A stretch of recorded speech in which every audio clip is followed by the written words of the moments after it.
Hola, muy buenos días, muy buenas tardes, muy buenas noches, espero que se encuentren bien.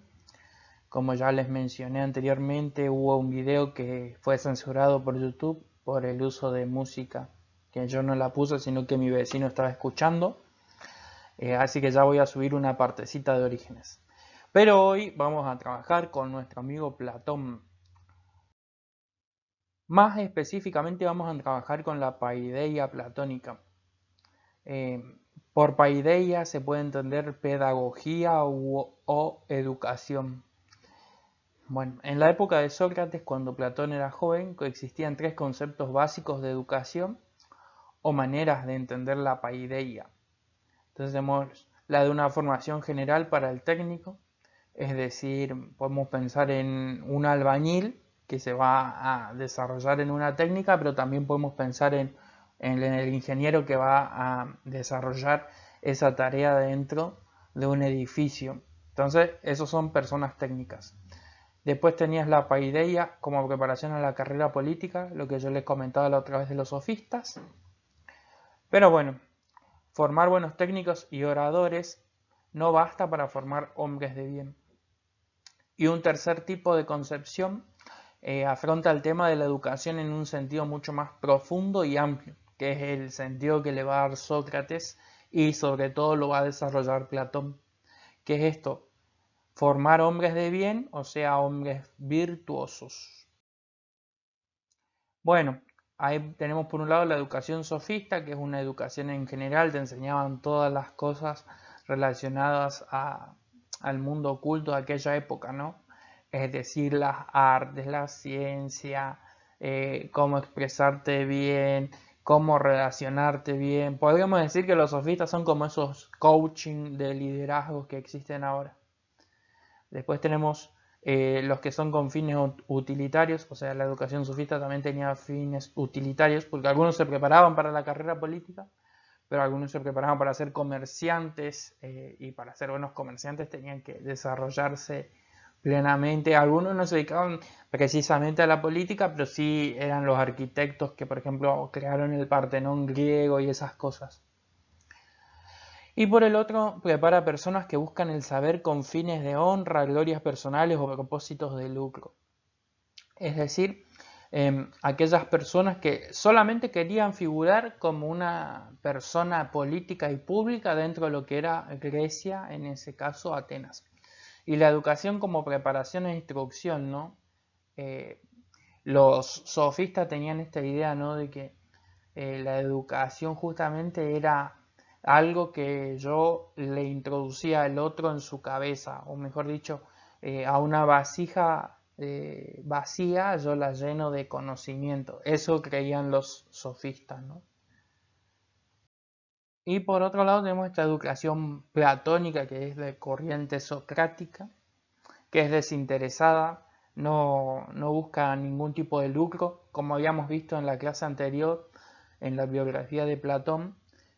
Platón no era un tipo que pasaba necesidades porque venía de una sociedad y una familia bastante acomodadas, entonces él lo que hacía lo hacía desinteresadamente. La cultura tiene un fin en sí misma, no sirve a los intereses temporales.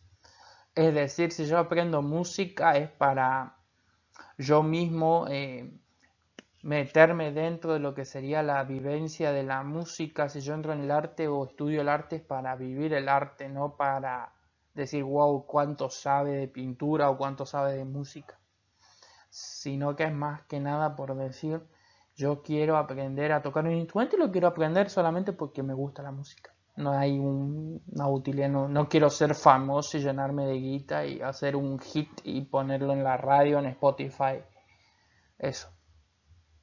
Y bueno, la enseñanza de la escuela platónica se dirige a aquellos movidos por el deseo y por el celo de la verdad y la sabiduría. Es decir, a aquellas personas que realmente quieren llegar a conocer o que realmente se preguntan las preguntas que mueven justamente la vida, las preguntas existenciales, qué soy, qué quiero ser. En cambio, el que iba a la educación sofista no buscaba tanto eso, sino que quería como ser el mejor en su disciplina y no le interesaba cuestionarse si realmente le gustaba ser arquitecto, por ejemplo, sino que él quería ser el mejor arquitecto, para ganar plata o para lo que sea. Esto me parece interesante, por eso lo toco con ustedes, porque ahora ustedes ya van a ir a la facu, ojalá y se les dé a todo. Y se van a empezar a preguntar, ¿no? ¿Realmente quiero esta carrera? ¿Voy a estudiar esto? Sí, no, ¿por qué? Bueno, me parece que esto nos sirve, ¿no? Tener en cuenta la escuela platónica, eh, de ver si realmente deseo o quiero estudiar eso, ¿no? Bueno, acá hay una parte de uno de los diálogos de Platón que se llama El Menón, que dice: el saber tiene algo misterioso. Uno trata de saber lo que no sabe, pero lo sabe en cierto modo. Eso que se busca no es pues lo que se sabe, pero tampoco es lo que no se sabe. En efecto, aquello a propósito de lo cual no se tiene ninguna idea, ningún conocimiento, ¿cómo se podría tratar de saberlo? Esto se los dejo acá. Piénsenlo, charlenlo ustedes, si les vuela la cabeza, si no, si es muy enigmático. Pero bueno, para Platón va a adquirir el saber justamente no es esto, lo que yo decía, no es meter algo extraño, sí es desarrollar un saber que vos ya de alguna manera lo tenés interiorizado. Por ejemplo, vas a estudiar matemáticas, vos aprendés a hacer las ecuaciones, pero aprendés a hacer las ecuaciones porque de alguna manera ya tenés una idea de qué es la matemática.